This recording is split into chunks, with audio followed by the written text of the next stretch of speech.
हो रही है। Yes sir. अच्छा जी, चले आज कौन कौन प्रेजेंट है? तकरीबन 28-29 लोग हैं।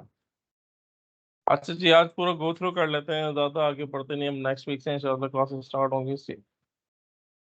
हमने कल स्टडी किया था। चलो जी बेटा, कोई बच्चा बताया में से कोई, अब हमने क्या क्या कल ही का बताते हैं कि हमने क्या स्टडी किया। रिपीट करें आंसर बता के, पता चलो समझ में भी आ रहा है नहीं आ रहा। कौन बताएगा?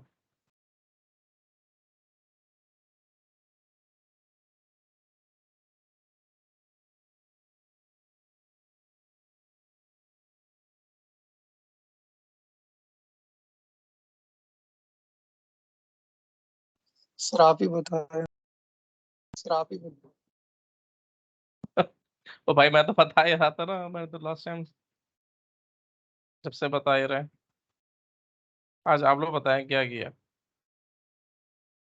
पहले कंप्लीट हो गया था आईएसओ जो है।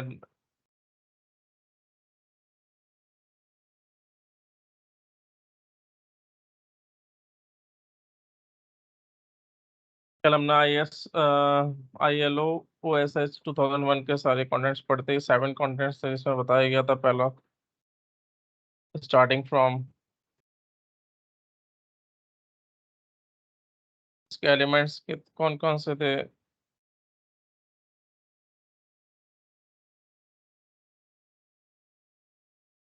Plan, do, check, act, PDCA। और उसके बाद उसमें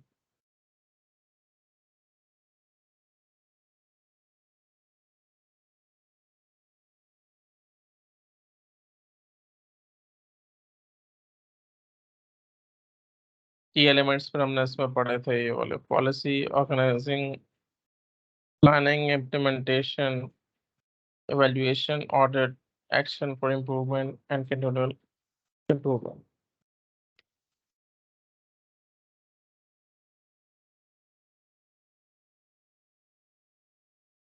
इसको आप याद रखने के लिए इसको POPEA भी कह सकते हैं। Policy, organising, planning and implementation. The fourth one is evaluation. Fifth one is audit, action for improvement and C is continual improvement.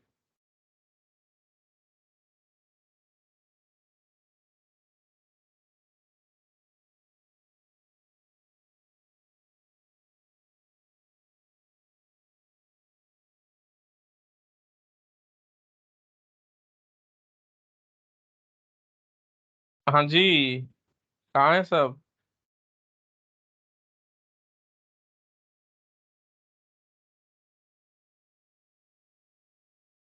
01 फंसी।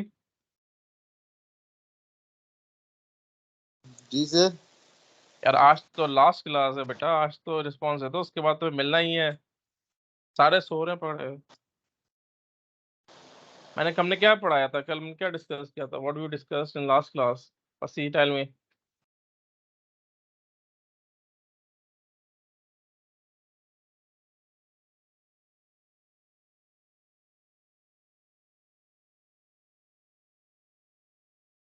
फसी 01।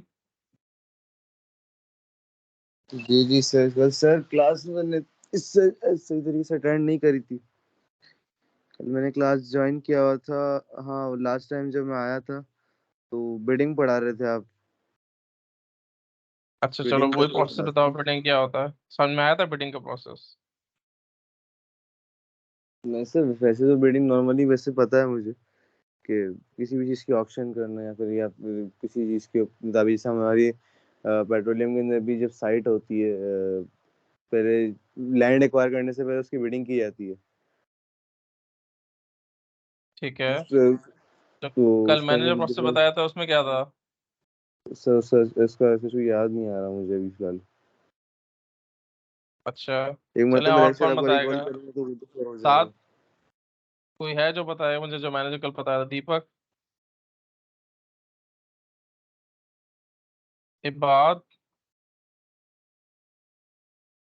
या गर्ल्स में से कोई? यस। कौन बताएगा बेटे जो मैंने कल इन्फॉर्म किया? जो मैंने पढ़ाया था बेटिंग के बारे में। सर आप गर्ल्स की तरफ जाए सर।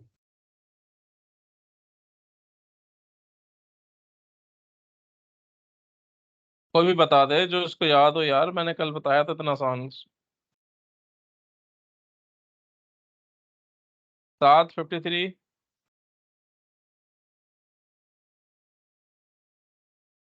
फिलहाल है।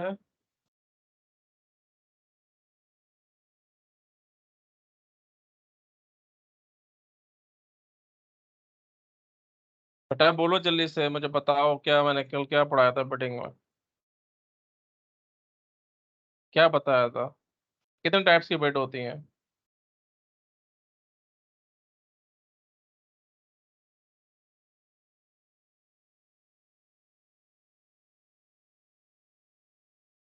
यानी कोई भी सुन नहीं रहा है। सर दो मुजम्मिल टाइप्स की 32। बेड होती है सर।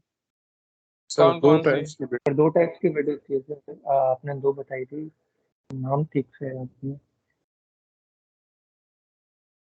कौन बताएगा मुझे?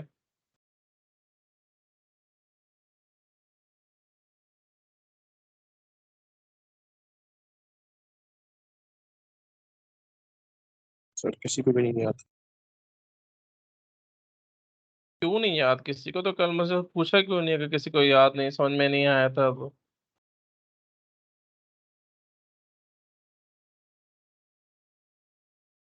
23, 24, 25 कहाँ है ये लोग? मुझे रिस्पॉन्स दो जल्दी से। 23 प्रेजेंट है, वरना मैं सबको एब्सेंट कर दूंगा, बता रहा हूँ।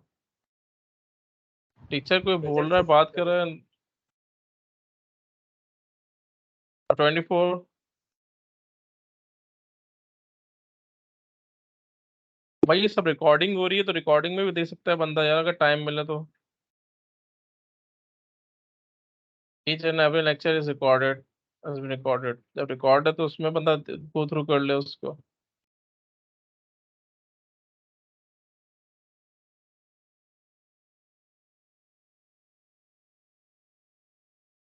फोर्टी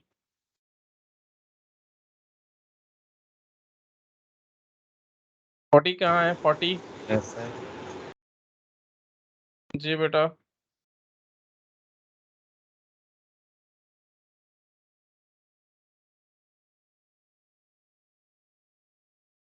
समीउल्लाह 44, 55,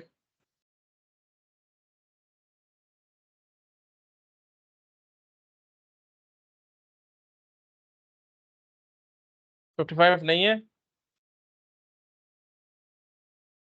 57 फिलहाल। 55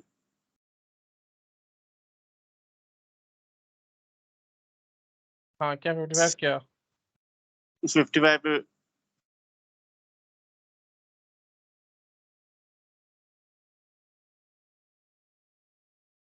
हाँ बेटा बिडिंग का प्रोसेस पता है, याद है कुछ मैंने बताया था। बिलाल कहाँ है? बिलाल।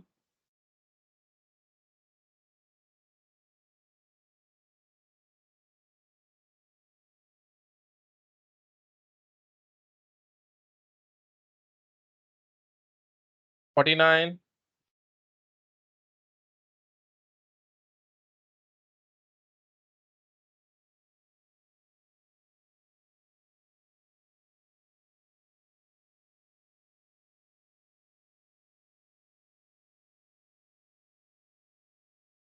ये गर्ल्स कहाँ है सारी? 03,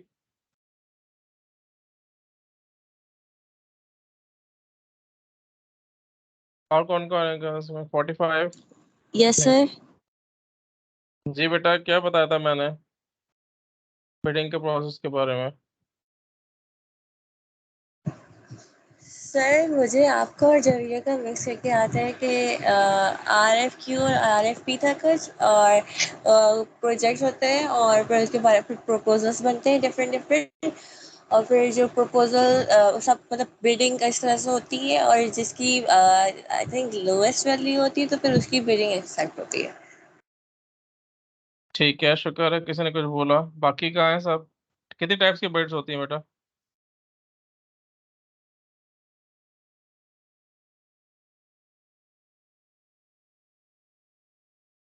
फिटिंग का प्रोसेस मैं दोबारा रिपीट कर रहा हूँ और मैं दोबारा पूछता हूँ अभी सबसे, ठीक है? किसी ने मुझे जवाब नहीं दिया, मैं उसकी अटेंडेंस मिस कर दूंगा।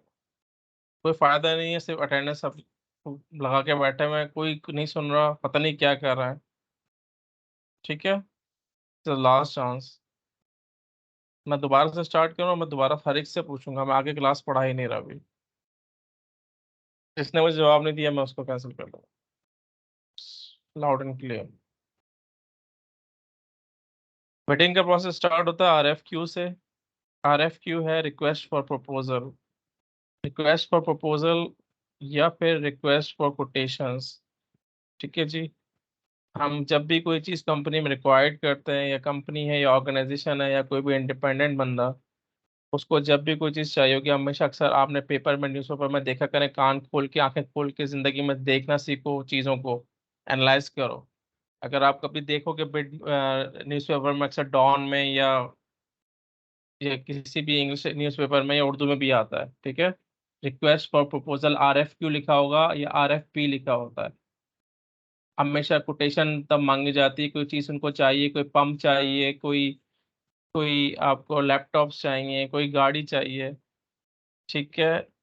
कुछ भी चाहिए आपको, हमेशा स्पेसिफिकेशन के साथ जो है अपना वो देना पड़ता है एडवर्टाइजमेंट। अक्सर न्यूज़पेपर में अक्सर देखा होगा, अगर नहीं देखा तो जाके देख लो, आते हैं RFQ और RFP लिखा हुआ, सामने सामने लिखा होता है, ठीक है? जब आप वो देखें तो उसमें आपको सारी डिमांड दी हुई होती है उनकी, कि उसको क्या चीज़ रिक्वायर्ड है, each and everything is mention, क्या साइज है, क्या चीज़, कौन सी कंपनी चाहिए, मल्टीनेशनल होना चाहिए या वो बाहर का हो, या फिर जर्मन कंपनी है या पाकिस्तानी कंपनी है या लोकल मैन्युफैक्चर्ड है या इंटरनेशनल मैन्युफैक्चर्ड ग्लोबली, वो उसकी कंपनी, उसका साइज, उसकी ईच एंड एवरीथिंग स्पेशलिटी उसमें लिखी होगी। हमेशा वो RFQ होता है, ठीक है? RFQ दिया जाएगा अखबार में या RFP दिया जाएगा, वो चीज़ रिक्वायरमेंट इस तरह से आती है, ठीक है? जब वो आप RFP और RFQ जनरेट कर लेते हैं, उसके बाद उसकी जो भी कंपनीज कॉन्ट्रैक्टर हैं या जो भी उस चीज़ का कारोबार करते हैं, ठीक है? कुछ भी हो सकता है वो। उसके बाद कंपनीज एनालाइज करती हैं जो भी प्रोवाइड कर सकते हैं उसको, ठीक है? वो प्रोवाइड करते हैं कैसे, कि वो दो कोटेशन सेंड करते हैं, एक होती है टेक्निकल बिड, ठीक है, और दूसरी होती है फाइनेंशियल बिड। टेक्निकल बिड में सारी टेक्नैलिटीज प्रोवाइड की जाती हैं, कि हम लेट्स सपोज किसी को लैपटॉप चाहिए, तो किसी ने कहा कि भाई मुझे डेल की मशीन चाहिए, इतनी GB की उसमें हार्ड डिस्क हो, इतनी उसमें रैम लगी हुई होनी चाहिए, इसमें इतनी जो है उसका मदरबोर्ड हो, इसमें ग्राफिक कार्ड भी हो। अब टेक्निकल चीज़ें जो भी समझते होंगे, जो उस फील्ड के होंगे, तो वो डेल का जो है मशीन वो कहीं से भी इंपोर्ट करके देगा, आइदर वो अमेरिका हो या कहीं से दुबई हो या जो भी उसके करीब नियर बाय। कहने का मकसद है कि टेक्निकल रिपोर्ट में आपकी सारी टेक्निकल इश्यूज जो है उसको कवर किया जाता है, जो डिमांड होगी आपने वही देनी है। टेक्निकल बिड में अगर आपने कोई भी डिमांड के खिलाफ काम किया, तो वो उससे बाद रिजेक्ट हो जाती है। जब वो आप उसको भेजेंगे, सेंड करेंगे, जो जिसको बायर है, जिसको लेना है, जो इसने RFQ जनरेट किया हुआ है उसको, जब उनके पास असेसमेंट के लिए जाएगी, तो अगर वो चाहें तो वो जो है टेक्निकल उस पे जो है वो इशू पे, अगर वो उसमें आपने नहीं फॉलो कर रहे हैं, तो वो आपको रिजेक्ट कर सकते हैं। कि अगर उन्होंने डेल का मशीन कहा है लैपटॉप, तो वो डेल ही की होनी चाहिए। अगर आप एसुस की या किसी और की देंगे, HP की या, तो वो रिजेक्ट कर सकते हैं आप, ठीक है? टेक्निकल बिड में पहले वो सारे एक्सपर्ट्स कवर करते हैं कि भाई हम ये चीज़ इतने में प्रोवाइड करेंगे। दूसरा आता है फाइनेंशियल बिड। जब आपकी टेक्निकल बिड अप्रूव हो जाएगी, ठीक है, फर्स्ट होती है टेक्निकल बिड, जब वो ओपन करेंगे कि भाई ये जो मैंने RFQ जनरेट किया था या RFP जनरेट किया था, जो अगला बंदा है वो मुझे क्या क्या चीज़ प्रोवाइड कर सकता है। तो वो आपकी स्पेसिफिकेशन के हिसाब से, अगर उसमें चीज़ें दी हुई हैं उसमें, तो आप उसको शॉर्टलिस्ट करें, नहीं तो फिर आप क्या कर सकते हैं। देखिए, हर चीज़ की डिफरेंट रिक्वायरमेंट होती है, जो मैन्युफैक्चरिंग होती है, तो वो भी उसी चीज़ को मतलब जो RFQ जिसने जनरेट किया होगा या जिसने डिमांड की होगी, उसने भी किसी कंपनी से उठाया होगा। ज़ाहिर सी बात है, वो सर्च कर रहा होगा कि भाई ये मुझे इस कंपनी की ये चीज़ चाहिए। तो बेसिकली आप खुद नहीं मंगवा सकते। जो अगर आप बाहर से या आप रिसोर्स करते हैं, ठीक है, ये डिमांड करते हैं, तो आप वो खुद नहीं लेते, आप किसी पार्टी के थ्रू आप उसको मंगवाते हैं, जो कंपनी के ज़रिए। हुँ,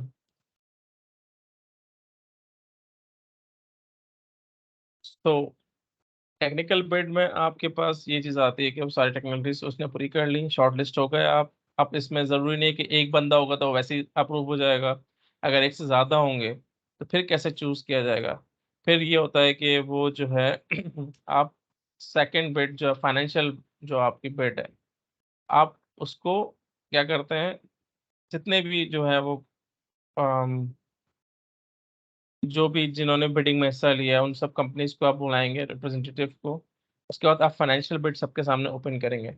फाइनेंशियल बिड में क्या होता है कि फाइनेंशियल में बिड में वो काम करने के जो भी पैसे हैं उसको मिला के हर चीज़ अपनी कैलकुलेट करके टैक्सेस को, ड्यूटीज़ को, उसकी कॉस्ट लगा के और जितना उसने कमीशन रखना है अपना, वो सब ऐड करके एक अपनी कॉस्ट बताएगा आपको कि यार ये क मशीन आपकी जो है वो डेल की मुझे लेट्स सपोज़ 1 लाख में पड़ रही है। ठीक है? तो वो आपकी कोटेशन देगा कि यार मैं इसके काम को आपको ये चीज़ लाके देने के लिए इतने पैसे चार्ज करूँगा।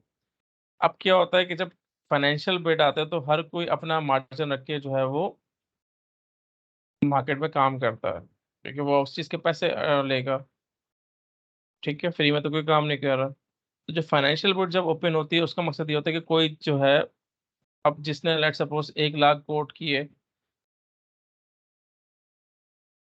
और आपको पता है कि मार्केट में मुझे इतने की मिलनी चाहिए, ठीक है? और उसने थोड़ा-सा मार्जिन अपना ऊपर रखा। अब उसने मुझे 1,05,000 कोट कर दिए। अब किसी ने क्या किया 1,25,000 कोट किए हुए हैं या 1,15,000 कोट किए हुए हैं, तो ऑटोमेटिकली क्या होगा जो 1,05,000 वाला है वो सिलेक्ट हो जाएगा क्योंकि हम हमेशा लोएस्ट बिड को ही जो है वो विन क करते हैं, कॉन्ट्रैक्ट वो विन करेगा। अब ये नहीं कि आप इसमें अब देखें, इसमें सारी पूरी सेटिंग होती है, प्लानिंग होती है लोगों की, कि आप उसको किस तरीके से डील करते हैं प्रोजेक्ट को। क्योंकि अगर आप बहुत ज़्यादा हाई डिमांड करेंगे या तो फिर आपके पास स्पेशलाइज़्ड हो उस चीज़ के ना होली सोली सिर्फ़ आप ही कर रहे हो, तो फिर आप जितना चार्ज कर सकते हैं आप करें, ठीक है? वो आपकी एक अपनी वो है, स्पेशलिटी है।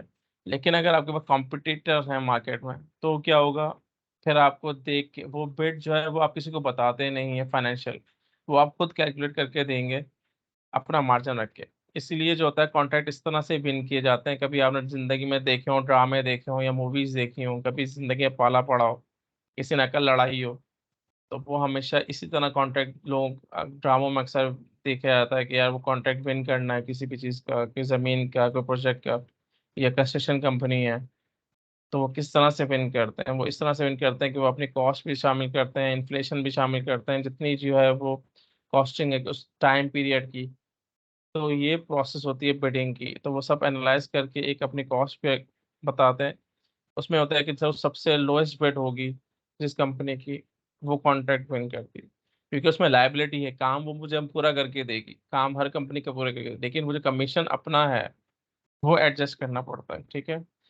और उसमें आपको ये होता है कि आप कोई भी चीज़ कहाँ से मुझसे मँगवा के देते हैं या वो प्रोजेक्ट आप कैसे पूरा करते हैं। उसमें है कि अगर ग्लोबली है, कोई जर्मनी की मशीन है, कोई कोई कोई इक्विपमेंट है, कोई ऐसा वहाँ से आपको बाय एयर ट्रांसपोर्ट करना है या बाय फ्लाइट, अब ये सब डिपेंड करता है अकॉर्डिंग टू प्रोजेक्ट आप किस तरीके से वो डील करते हैं, ताकि उससे कॉस्ट सेविंग हो, इफेक्टिवनेस आए उसमें और आप एफिशिएंटली जो है वो काम कर सकें। इसमें देखिए नुकसान भी हो सकता है, इसमें फ़ायदा भी होता है, लेकिन हमेशा लोग फ़ायदा रख के ही देते हैं, ये बात नहीं है कि बस कभी-कभी हमने सुना होगा यार मैंने बिल्कुल नेक टू नेक रखा हुआ है, इस प्रोजेक्ट से मैं कुछ भी नहीं कमाऊँगा, सिर्फ मैं सिर्फ चाह रहा हूँ कि कोई जो है मैं एक से कॉन्ट्रैक्ट विन कर लूँ या काम चलता रहे। तो अक्सर लोग इस तरह से भी प्रोजेक्ट को लेके चलना चाहते हैं या जिनके पास सस्टेनेबिलिटी होती है, पैसा होता है, तो वो डिफरेंट एस्पेक्ट से जो है वो कॉन्ट्रैक्ट विन किए जाते हैं। ठीक है जी, तो ये एक पूरी कहानी है बिडिंग की, ये भी एक प्रोसीजर है। अच्छा, अब क्या हो गया है कि कुछ पहले जैसे ये था कि फाइनेंशियल बिड जाएगी और टेक्निकल बिड्स पे काम होता है। अब ये काम सॉफ्टवेयर के थ्रू होता है, ठीक है? सॉफ्टवेयर्स में मैं मतलब ये क्या, वो इतना वेट नहीं करना पड़ता, ऑटोमेटिकली बिडिंग चल रही होती है और फिर इस तरह से विन करते हैं। ठीक है जी, इसमें कोई सवाल है तो मुझसे पूछ लो, अब मैं सवाल करूंगा पर। सर ये बिडिंग के अंदर आपका पर्सनल प्रोफाइल भी तो मैटर करता है ना। जैसे कि अभी हम लोग, मैं अपनी बात करूं तो हम लोग जब प्रोजेक्ट्स गेन करने होते हैं तो हम लोग बिडिंग कर रहे होते हैं। तो अब हम्म। बिडिंग के अंदर अगर आपका प्रोफाइल अपना इतना स्ट्रांग है तो अगला आपकी बिड पे वैसे ही आ जाता है। अगर अगला दूसरा अगर आपको कोई कम पैसों में भी काम करके दे रहा है, तो अगर आपका पोर्टफोलियो इतना स्ट्रांग है कि उसको काम दिख रहा है कि उसने काम काफी अच्छा, हम लोगों ने काम काफी अच्छे अगर किया हुआ है, तो अगला वो हमारे पैसों पे भी राजी हो जाता है। ठीक कह रहे हो। होता है, लेकिन ये ये वो करता है, मैंने आपको बताया ना, ये बेसिकली जो है ये पूरा प्रोसेस है एक ना। आपकी कंपनी की प्रोफाइल बहुत मैटर करती है, जाहिर सी बात है। इसलिए तो मैं कह रहा हूँ कि आपको जो है वो अब डिफरेंट किस्म के प्रोजेक्ट्स स्पिन करने हैं, तो जिस कंपनी का काम अच्छा होगा उस पर भी बात होती है। लेकिन अगर आप टेक्निकल बिट और फाइनेंशियल बिट के उस हिसाब से बात कर रहे हैं, तो ये कंपनी की भी जवाबदीद होती है, ठीक है, कि भाई वो किसको प्रोजेक्ट देना चाहे। लेकिन अगर आप बड़े प्रोजेक्ट्स की बात करें या जो जिस तरह कंस्ट्रक्शन कंपनीज काम करती हैं, उसमें ये होता है कि लोएस्ट बिड वाले को दी जाती है, ठीक है। वो कोई भी कंपनी हो, लेकिन वो देखा जाता है टेक्निकल, देखिए उसकी बाइंडिंग है, ये लीगल काम है पूरा ना। इसमें अगर आप नहीं प्रोवाइड करेंगे तो आप फंसेंगे। कोई भी जो अंडर कोट कर रहा है, तो वो तो फिर आपको फाइन देना पड़ जाएगा बहुत अच्छा खासा। अगर आप उसकी लायबिलिटी नहीं देंगे कि आप नहीं होते सर्विस लीगल बाइंडिंग में, आपको पूरी कंपनी हो सकती है। दूसरी बात है कि बीच में जो है वो आपके मिडिल मैन होता है एक, जो कि कॉन्ट्रैक्टर और क्लाइंट के बीच में होता है, वो कंसल्टेंट होता है बेसिकली। हर काम उसके मर्जी से हो रहा होता है, मैंने यानी कि उसने पूरा मॉनिटर करना है आपको, ठीक है। वो थर्ड पार्टी है।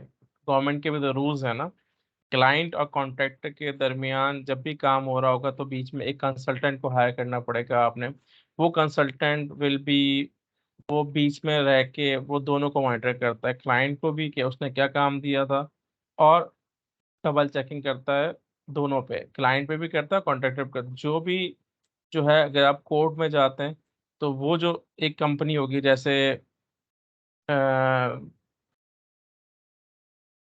कंसल्टेंट के नाम मुझे याद आ नहीं आ रहा कंस्ट्रक्शन में, नहीं तो मैं आपको बताता हूँ। एसजीएस वाले भी करते हैं, ठीक है, जो क्वालिटी कंट्रोल करते हैं, मैनेजमेंट।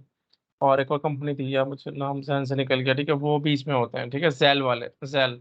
जैसे जीशान इंजीनियरिंग है, जब आप इस फील्ड में जाएंगे तो आपको पता चलेगा मैकेनिकल साइड पे। तो ये क्या करते हैं बेसिकली, ये बीच में कॉन्ट्रैक्ट इनके बंदे हायर होते हैं, और ये जो ट्रेंड कंसल्टेंट होते हैं वो काफ़ी सारे एक्सपीरियंस होते हैं, उनके बहुत सारे एक्सपीरियंस, वो दो जो है बंदे हैं उस पे, या तीन बंदे, जो भी जिस तरह की रिक्वायरमेंट है। तो वो जब भी साइन होगा, कोई भी जैसे काम किया कॉन्ट्रैक्टर ने, तो आपका बेसिकली कंसल्टेंट का बंदा उसको अप्रूव करेगा कि भाई ये क्वालिटी थी, ये रिक्वायरमेंट थी क्लाइंट की तरफ से, अगर इसमें कोई मसला है, गड़बड़ है, तो वो दोबारा वो आपको सही करके देगा, ठीक है। फिर क्लाइंट उस पर एग्री करे या नहीं करे, अगर वो रिजेक्ट कर दे तो फिर दोबारा से उसको सारा काम हो। तो कहने का मकसद ये कि जब भी कॉन्ट्रैक्टर की बात आएगी या क्लाइंट की बात आएगी, तो बीच में हम जो है वो किसी भी प्रोजेक्ट पे कंसल्टेंट का रोल बहुत इंपॉर्टेंट है, ठीक है। कंसल्टेंट लेट सपोज न्यूट्रल होता है, अब वो जो है वो दोनों के दरमियान जो है वो हर काम पे जो है वो ना, वो क्लाइंट को एक्स्ट्रा करने देता है कोई भी चीज़, ठीक है। क्योंकि क्लाइंट बोलेगा, डिमांड करता है कि यार मुझे ये चाहिए, तो वो देखेगा कि भाई इसने सही काम किया नहीं किया। अगर वो ज़्यादा एक्सपेक्ट कर रहा है तो फिर उसको वो बोलेगा भाई नहीं, आपने तो ये रिक्वायरमेंट थी आपकी, और उस हिसाब से उसने काम सही किया। तो जैसे, ये बात समझ में आ रही है कंसल्टेंट की? जी जी सर, जी सर। ठीक है। अच्छा जी, और कोई क्वेश्चन, एनी अदर क्वेश्चन?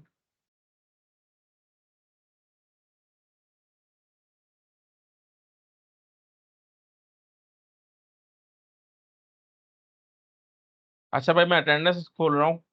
अब जिसने मुझे जवाब नहीं दिया, जिस बंदे ने, ठीक है, मैं उसको एब्सेंट करता चाह रहा हूँ, मुझे कोई रिक्वेस्ट, कोई चीज़ नहीं सुननी।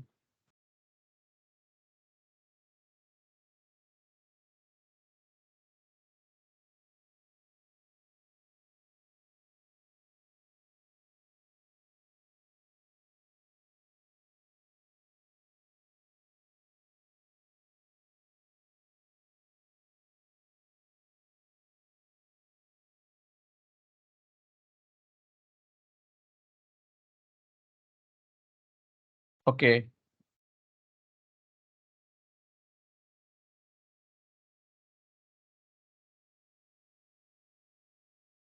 03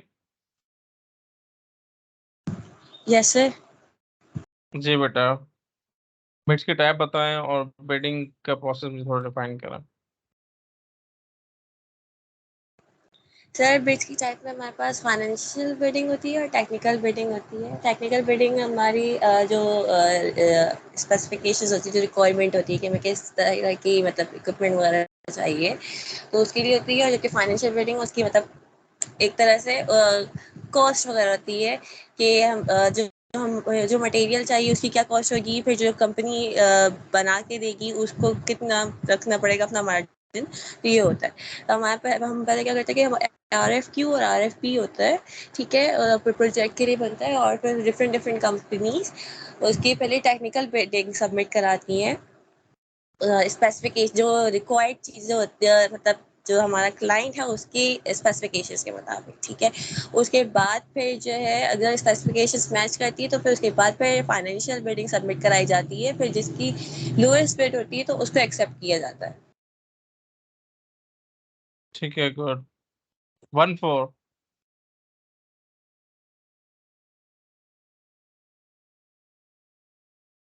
14 मुझे बताएं, क्वेश्चन कर रहा हूँ मैं आपसे। 14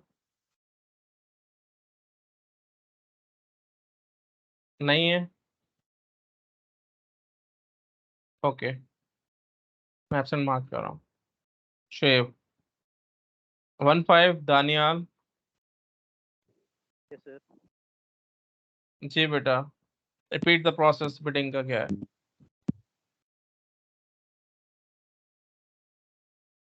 रिक्वेस्ट प्रपोजल जिसको हम न्यूज़पेपर में या मीडिया के थ्रू स्टार्ट करते हैं। उसके बाद सर हमारी जो बिडिंग की दो टाइप्स हैं, एक होता है टेक्निकल और एक होता है फाइनेंशियल। टेक्निकल बिडिंग में सर हम जो है वो रिक्वायरमेंट्स लिखते हैं कि हमें क्या क्या चाहिए, जो कि हमारा RFP में गिवन होती है।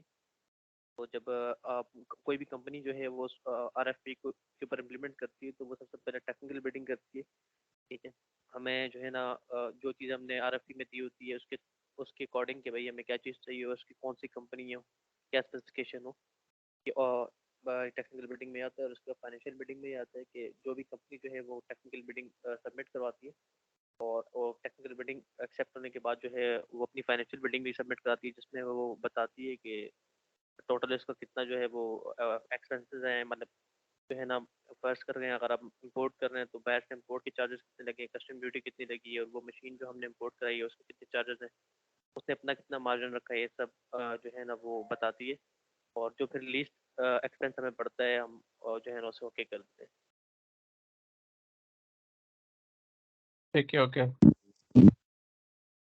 19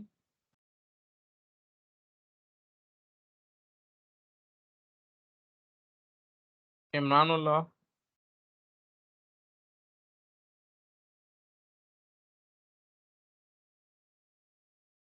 इमरानुल्लाह।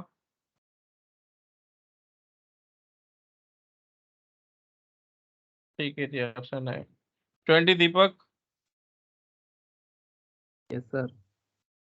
जी बेटा, मुझे बताओ कि अगर कोई चीज़ हम बाहर से इंपोर्ट कर रहे हैं, ठीक है, और दो कंट्रीज हैं,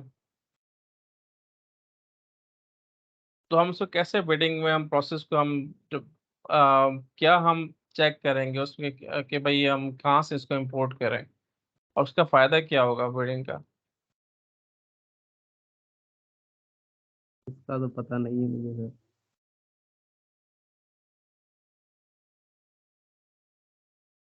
चलिए बताओ, RFQ क्या होता है, RFP क्या होता है? RFP सर वो रिक्वेस्ट फॉर प्रपोजल होता है, और एक ये रिक्वेस्ट फॉर कोटेशन होता है। अच्छा, फिर हम उसको क्या करते हैं, वो क्यों ज़रूरी होता है, उसका मकसद क्या होता है RFP और RFQ का? सर ये बिल्डिंग के लिए यूज होता है, फिर न्यूज़पेपर में देते हैं, फिर कंपनीज वगैरह उसको एनालाइज करती हैं, फिर जो भी होता है।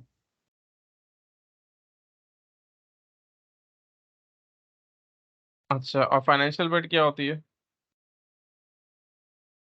सर उसमें हम देखते हैं कि सस्ती कौन सी है, महंगी कौन सी है, फिर उस हिसाब से हम अपने रिक्वायरमेंट के हिसाब से वो लेते हैं सर। अच्छा, दोनों बिडिंग में कौन सी जरूरी है? टेक्निकल बिड हम ज्यादा जरूरी करते हैं या फाइनेंशियल बिड हमारे लिए ज्यादा जरूरी है? ये हम कैसे देखेंगे इन दोनों दोनों में? दोनों जरूरी हैं। ज्यादा जरूरी कौन सी है, टेक्निकल बिड या फाइनेंशियल बिड? Sir technical. क्यों? जाहिर है सर, जो रिक्वायरमेमेंट होगी वो तो पूरी होनी चाहिए ना, पैसे का तो देख लेंगे फिर भी। अच्छा, अगर मैं ये बोलूँ भाई मुझे आपको मैं उससे अच्छी चीज दे रहा हूँ, फिर कोई कंपनी बोले भाई मुझे लोकली चाहिए और मैं बोलूँ नहीं मैं बाहर से इंपोर्ट करा के दूंगा वही चीज, तो फिर आप तो अच्छा कर रहे हो, फिर क्या होगा टेक्निकल बिड का? वो रिजेक्ट हो तो जाएगी, एक्सेप्ट होगी? फिर तो कॉस्ट के हिसाब से देखेंगे ना सर। मेरा क्वेश्चन सुनो, मैं बोलूँ कि अगर मैं आपको कोई वो लोकली मैन्युफैक्चर्ड एक लेट सपोज पंप मंगवा के दे रहा हूँ, ठीक है ना, एक मैं आपको जर्मनी पंप पंप होता है ना घर में जो पानी की मशीन जैसे, लेट सपोज है एक कंपनी को ठीक है। रिक्वायर्ड है पंप, हैवी पंप चाहिए, वो मुझे रिक्वायर्ड है लोकल की, वो आया और मैं बोलता हूँ नहीं यार मैं आपको अच्छा पंप मंगा के दे रहा हूँ जर्मनी से या बाहर से, तो अगर मैं वो कोटेशन उसकी दूंगा टेक्निकल बिड में, तो क्या रिजेक्ट होगी एक्सेप्ट होगी? तो देखेंगे, अगर हमारा लोकल से काम चल रहा है तो फिर हम क्यों एक्सपेंसिव पे जाएंगे। नहीं, मुझे बताओ कि रिजेक्ट होगी एक्सेप्ट होगी, ये बताओ सर, क्या कहते हो तुम? अब सर ये तो इंडस्ट्री में जाएंगे तब पता चलेगा। वैसे अब हम तो यही बोलेंगे कि लोकल ही ले लेते हैं, सही है। कंट्री का भी फायदा हो जाएगा, पैसे भी बच जाएंगे। चलो ठीक है, सही है। 22 मोहम्मद साद।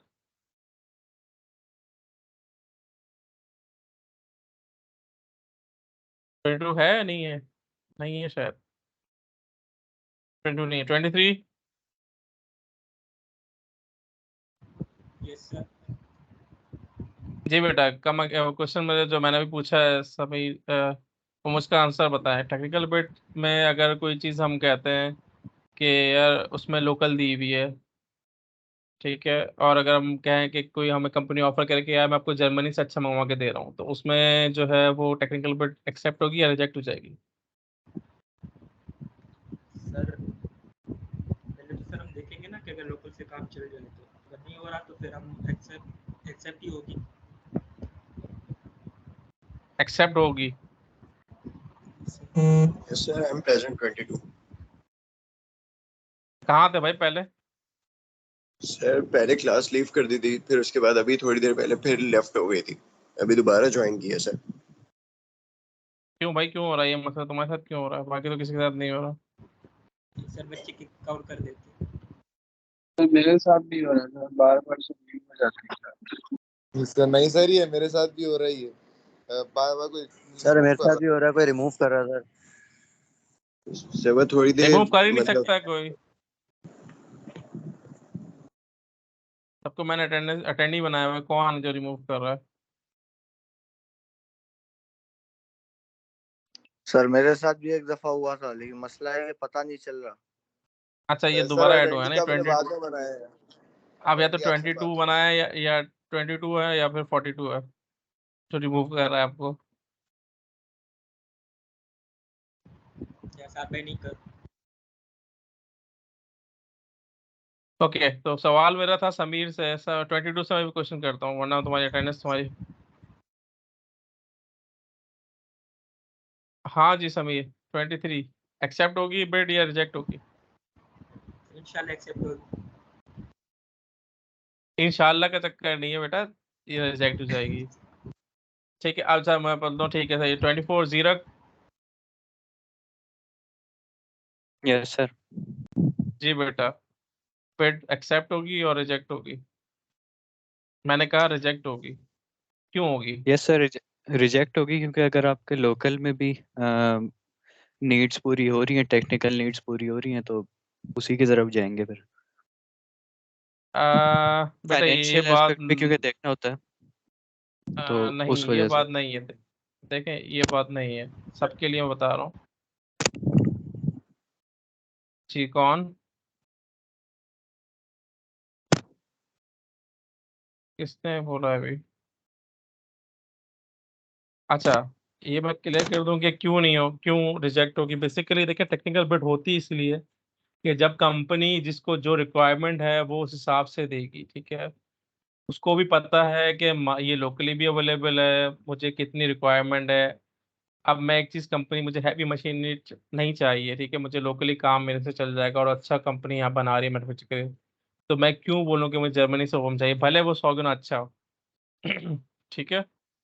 तो कभी भी कोई चीज़ जो टेक्निकल आपकी लिखी हुई है, उससे अगर आप एक्सीड करेंगे अपनी तरफ से, तो वो जो है रिजेक्ट हो जाएगी, कि वो टेक्निकली वहां से वो गलत हो जाएगी।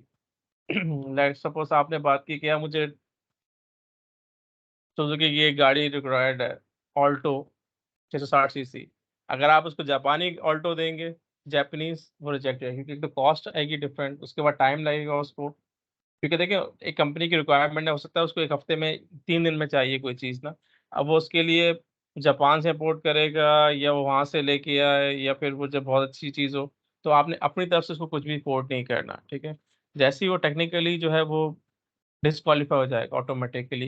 एक चीज़ पे भी वो डिस्क्वालीफाई कर सकते हैं आपको, रेटिंग पे भी डिस्क्वालीफाई कर सकते हैं, ठीक है।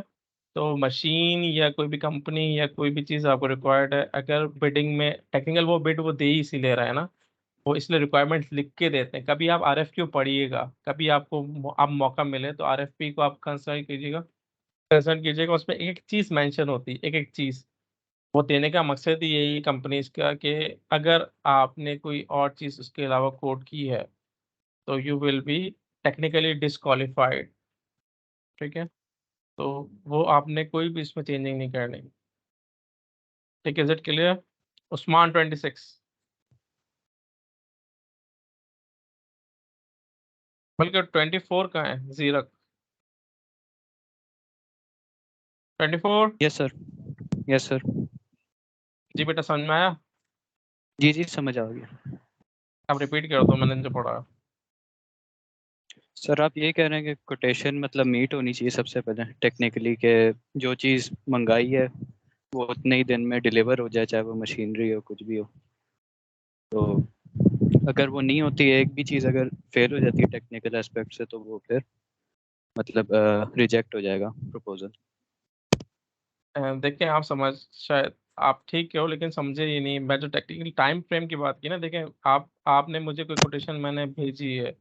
अब जाहिर सी बात है, अगर लोकल होगी तो वो तो जल्दी आप उसको फाइनेंशियल पेज भी ओपन कर देंगे, उसके टेक्निकल पेज भी ओपन कर देंगे, और वो जो है वो चीज़, अगर मेरी रिक्वायरमेंट ही 1 हफ्ते के अंदर मुझे चाहिए वो चीज़, अगर मैं बाहर की तरफ जाता हूँ, तो एक तो टेक्निकली वो गलत हो गया, दूसरी बात ये कि मेरे पास टाइम ही नहीं है, ठीक है। क्योंकि कंपनी जिस तरह काम कर रही होती है, उनको बहुत शॉर्ट नोटिस पे जो है चीज़ें चाहिए होती है। शॉर्ट नोटिस पे बना दिए कि एक उनका एक प्रोसेस टाइम है। अगर वो चीज़ बाहर से इंपोर्ट करते हैं, तो उनको बहुत ज़्यादा टाइम भी गेन हो सकती है, फिर आए चीज़, फिर उसकी वारंटी क्लेम ना हो, कोई मसला आ जाए। लोकल तो ये कि आप उसको पकड़ सकते हैं, या उसकी वारंटी में आप उसको क्लेम कर सकते हैं लोकली। बाहर के लिए जाहिर सी बात है, आपको कोई भी चीज़ इंस्टॉल करेंगे तो कोई अगर उसमें इशू आया, ठीक है, इशू इन सेंस में कि वो सही इंस्टॉल नहीं हो, तो आपने उसको वहाँ से बंदे बुलाने पड़ेंगे, वहाँ उनके इंजीनियर्स को आपने हायर करना पड़ेगा। वो आएंगे, उन इनकी कॉस्ट आएगी, उनके टिकट्स, उनकी, जाहिर सी बात है,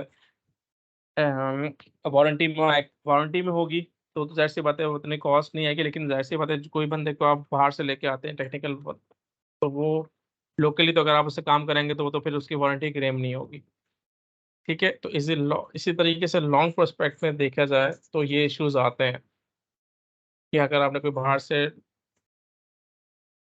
मशीनरी या कोई भी मशीन या कोई भी इक्विपमेंट मैन करवाया है इम्पोर्ट, और वो ट्रबल शूटिंग करते वक्त कोई मसला आ गया, उसको सॉल्व करते हुए कोई मसला आ गया, तो फिर आपको क्या होगा कि वो कोई लोकल बंदा तो उसमें हाथ नहीं डालेगा ना, आप इतनी बड़ा रिस्क लेंगे।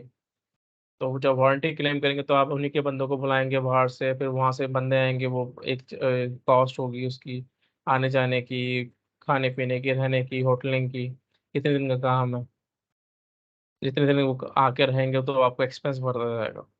इसके बनिस्बत लोकल अगर होगा, तो लोकल में आपको ये चीज़ें बर्दाश्त नहीं करनी पड़ेंगी, कोई इशू नहीं होगा, आके बंदा मेंटेन करके चला जाएगा, ठीक है। Yes sir.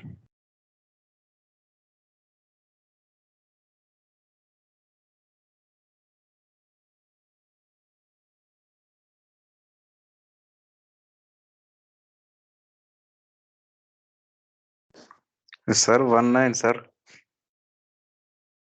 आ गए बेटा 19।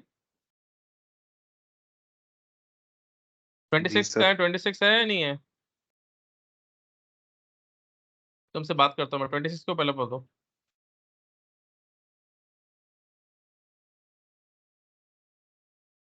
ट्वेंटी सिक्स नहीं है फिर, मैं ऑप्शन मार्क कर रहा हूँ, मुझे आवाज़ नहीं आ रही इसकी। हाँ बेटा 19, जल्दी से अटेंडेंस लगवाने तो मुझे बताओ क्या होता है बिडिंग प्रोसेस। इमरान उल्ला। ये तो सर आपने पहले लेक्चर पढ़ाया था सर, अभी इतना याद नहीं है सर। लो, ये तो हाल है इसका। अब पढ़ाया था मैंने।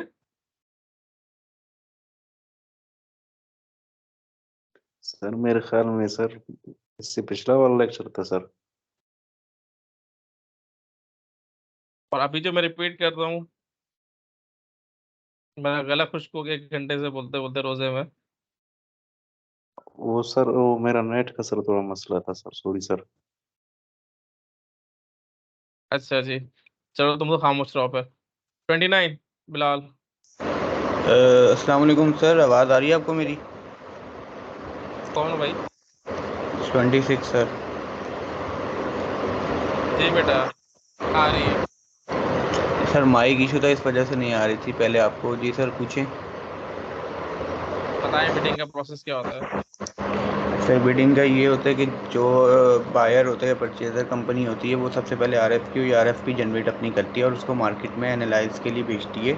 जैसे रिक्वेस्ट फॉर प्रपोजल या रिक्वेस्ट फॉर कोटेशन, जिसमें आपकी जो चीज़ आपने इंस्ट्रूमेंट या इक्विपमेंट जो है लेना होता है, उसकी सारी स्पेसिफिकेशंस डिफाइन होती हैं, जिसमें आपके पास टेक्निकल स्पेसिफिकेशंस, कंपनी कौन सी है, टाइम एलिमेंट जो है, वो सब कुछ डिफाइन होता है। फिर उसकी RFQ की बेस के ऊपर जो आपके पास कॉन्ट्रैक्टर्स हैं, वो आपको जो हैं बिड भेजते हैं, जिसमें सबसे पहले टेक्निकल बिड भेजते हैं, जिसमें आपकी RFQ की बेस के ऊपर जितनी स्पेसिफिकेशंस होती हैं वो उसमें डिफाइन होती हैं बिड में। फिर आप उस टेक्निकल बिड को एनालाइज करके आपके पास 3-4 आप जो टेक्निकल बिड चूज़ करते हो जिसको जो आपकी स्पेसिफिकेशंस पे मीट करता है, उसके बाद उन 3-4 टेक्निकल बिड के पेड मतलब चूज़ करने के बाद आप लोग उनकी फाइनेंस बिड मंगवाते हैं। और फिर वो जो फाइनेंस बिड आपको मिलती है, जिसमें आपके इंस्ट्रूमेंट या इक्विपमेंट की कॉस्ट, कमीशन, टैक्स, एवरीथिंग जो होती है इन टर्म्स ऑफ कॉस्ट, वो इंक्लूड होती है। और फिर जो आपको सूटेबल लगती है सबसे कम वाली, तो वो फिर आप चूज़ करके कंपनी को प्रोवाइड करते हो। ओके, कमर 30। Yes sir. जी बेटा। जी सर। ये मुझे बताएं कि फाइनेंशियल बिड और उसमें क्या फर्क है टेक्निकल बिड में। आपकी समझ में आया है प्रोसेस सारा? हेलो। सर नहीं समझ में आया। क्यों? क्यों नहीं समझ में आया? सर इतना ध्यान नहीं दिया सर। ठीक है, उजैर 31। मुसफ़िर है 32, 33।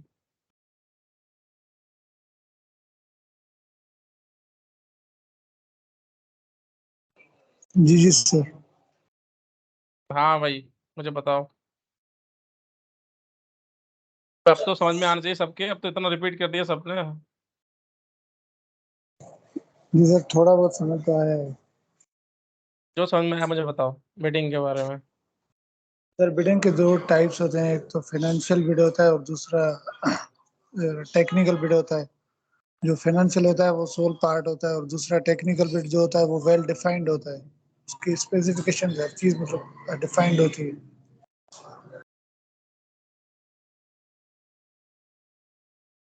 ठीक है चलो। थोड़ा समझ में आया। अच्छा जी, उस्मान 34। सर उसका माइक का इशू है, मैसेज किया है सर।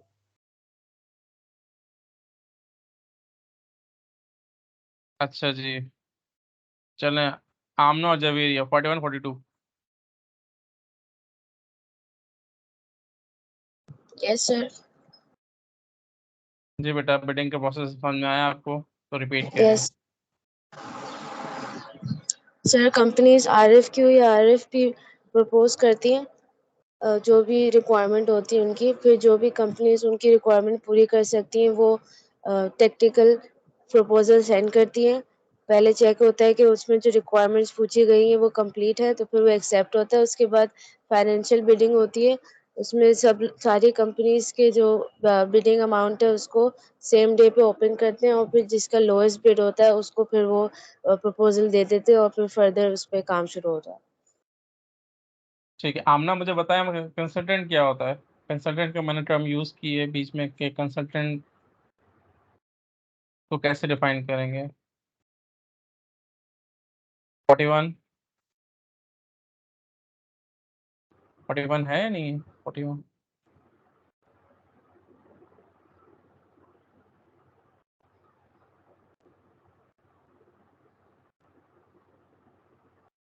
41 आवाज नहीं आ रही मुझे बेटा।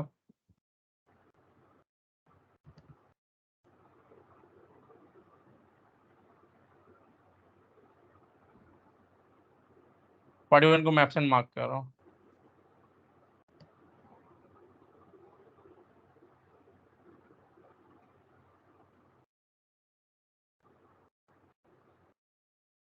ओके, मोइस का है, मोइस 43।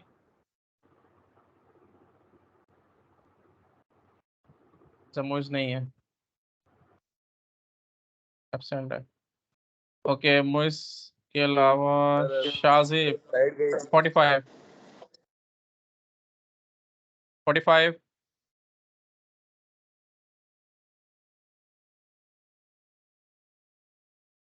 45 भी नहीं है। 47 Mumtaz Ali. Okay, time extend हो रहा है, बस जुम्मे का दिन है, मैं जो बस जिसका पूछ रहा हूँ, ठीक है, नहीं तो फिर मैं आगे जवाब। 49 यस सर। कंसल्टेंट क्या होता है? कंसल्टेंट का नहीं पता क्या होता है। तुमने क्या पढ़ा मीटिंग में फिर अभी? सर वो बिडिंग का प्रोसेस वगैरह के, कोई कंपनी अगर कोई चीज़ एक्वायर करती है तो प्रोफेशनल वे में RFP RFQ जनरेट होता है, तो उस हिसाब से फिर उसकी रिक्वायरमेंट वगैरह देख के टेक्निकल चीज़ें देखते हैं, और फिर उसकी फाइनेंस वगैरह देख के आपको बजट वगैरह, उसको फिर कंपनी सेलेक्ट करके अपनी चीज़ वगैरह सेल करती है।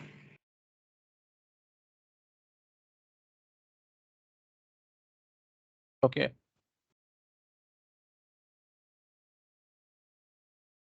इमरान 52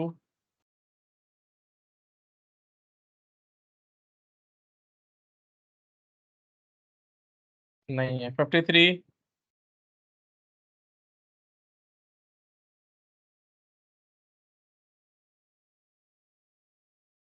53 भी नहीं है। उमर सिद्दीकी 44। उमर उमर भी नहीं है। 55 जी सर। कंसल्टेंट क्या होता है बेटा? सर अभी आपने बताया तो था उसका, लेकिन सही तरह समझ नहीं आया था उसका। तो पूछा क्यों नहीं? सर वो नेट बंद हो गया था अचानक से। ड्रामा ही नहीं खत्म तुम होगा। ओके, 55 57 फिलहाल। 53 का सर माइक नहीं चल रहा है, तो उससे चैट में लिखवा दे सकता हूँ। मैं किसी को भी नहीं दे रहा, बहुत हो गई अब। तुम लोग के मोबाइल नहीं चल रहे, नेट नहीं चल रहे, पूरे 3 हफ्ते से क्लासेस चल रही हैं, ये मसले नहीं खत्म हो रहे। 59 यस सर। कंसल्टेंट क्या होता है? सर कंसल्टेंट सर बिडिंग करने में ये होता है कि सर जो हम बिडिंग करते हैं उनमें मतलब कोई मतलब लिमिटेशंस आ जाती हैं, जिसमें बिडिंग प्रोसेस में फिर आगे सर वो मसला हो जाता है। जैसे कि सर वो फाइनेंशियल मसला आ जाता है, जैसे वो फाइनेंशियली बहुत महंगा होता है, टेक्निकली इसमें हमारी रिक्वायरमेंट्स मुताबिक नहीं होता, या सर ऐसे ही जैसे वो टाइम पे ना मिले या क्वांटिटी में कोई कमी हो, इस तरह। बेटा कंसल्टेंट का मकसद, चले 59 होगा 60। Mohsin, yes sir. कंसल्टेंट क्या होता है? सर ये अभी इसने बताया सर, ये जो लिमिटेशन वगैरह आ जाती है। नहीं, कोई नहीं, उसने गलत बताया। अच्छा सर, मुझे भी सही नहीं 60, पता। 61 वहीद,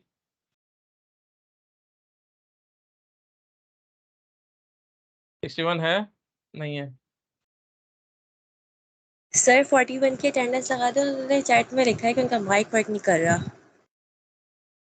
नहीं, मैं किसी को भी नहीं दे रहा। 41 क्यों नहीं माइक वर्क कर रहा, मुझे समझ में नहीं आती। 3 हफ्ते से क्लासेस चल रही हैं, माइक किसके काम नहीं कर रहे, सबके वही मसला है। बस बहुत हो गया। देखिए कंसल्टेंट में लास्ट टाइम बता रहा हूँ, कंसल्टेंट वो चीज़ होती है basically, it's third party basically होती है जो कि इंटरवीन करती है या वो लाई करती है।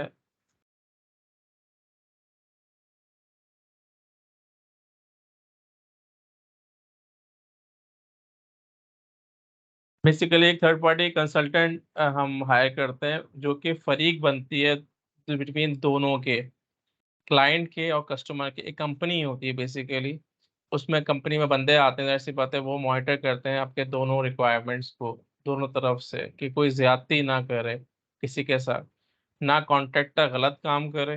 अगर कॉन्ट्रैक्टर क्लाइंट को अगर ब्लैकमेल करता है या उसके काम अच्छी क्वालिटी का नहीं करता, तो कंसल्टेंट इज द वन जो कि उसको पकड़ता है या वो बीच में इंटरवीन करता है कि तुमने क्लाइंट को ये करके देना था, इसकी रिक्वायरमेंट ये थी, आपने उसको इस तरह की का चीज़ें जो है वो प्रोवाइड करनी थी, या कोई भी काम अगर उसने करके देना है, कोई प्लांट इंस्टॉल करना है या मशीन इंस्टॉल करनी है, तो उसकी रिक्वायरमेंट क्या क्या थी, क्योंकि वो चलते हैं RFQ के हिसाब से और पूरे प्रोजेक्ट के हिसाब से। ठीक है, तो कंसल्टेंट इज द वन जो कि दोनों साइड पे, अगर क्लाइंट को ज्यादती करेगा कॉन्ट्रैक्टर के साथ, उसके पेमेंट में मसला होगा या वो उसके काम के पैसे नहीं दे रहा, तो क्लाइंट के जो है उसको, वो जिम्मेदार जो है कंसल्टेंट उतनी जो है वो रिपोर्ट देगा बीच में कि यार इसने मसला इसका था। जैसे एक मीडिएटर है या आप मिडिल मैन कह लें आप, क्योंकि दोनों के राइट्स को सेव करता है, वो कंसल्टेंट होगा। ना वो क्लाइंट के साथ ज्यादती होने देगा, ना वो कॉन्ट्रैक्टर के साथ ज्यादती होने देगा, एक तरह से कि वो बीच में मिडिल मैन है।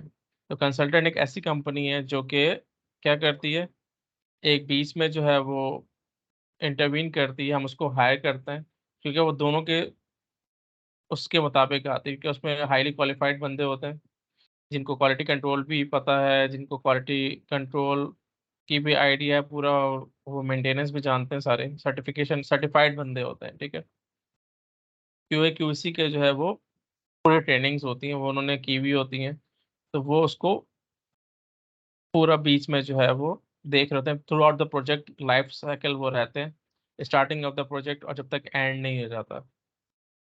ठीक है, इज इट क्लियर? या कोई क्वेश्चन है तो इसमें यू कैन आस्क। कंसल्टेंट एक कंपनी है, उसके अंदर जैसे क्लाइंट और कॉन्ट्रैक्टर है, उसके दरमियान वो काम करती है, दोनों के लॉस को प्रोटेक्ट करती है, दोनों के राइट्स को प्रोटेक्ट करती है, एक तरह से मॉनिटरिंग करती है पूरे पूरे प्रोजेक्ट की। ठीक है, सर वो इमरानुल्लाह की लगा देना। नहीं मैं किसी की भी नहीं लगा रहा, जिसके भी माइक का मसला है, यह मसला आप क्यों नहीं हल किए हैं सर? सर सर मेरा तो लगा सर वन है सर, मैंने बताया था सर आपको। क्या बताया तुमने मुझे? 19 की मैं लगा रहा हूँ कि 19 आ गया।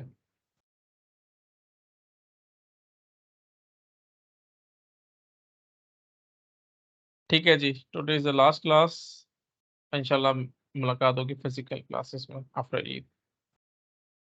सो stay blessed, have a good Eid, सही जी, एंजॉय करें। अल्लाह हाफिज, बाय। अल्लाह हाफ़िज़।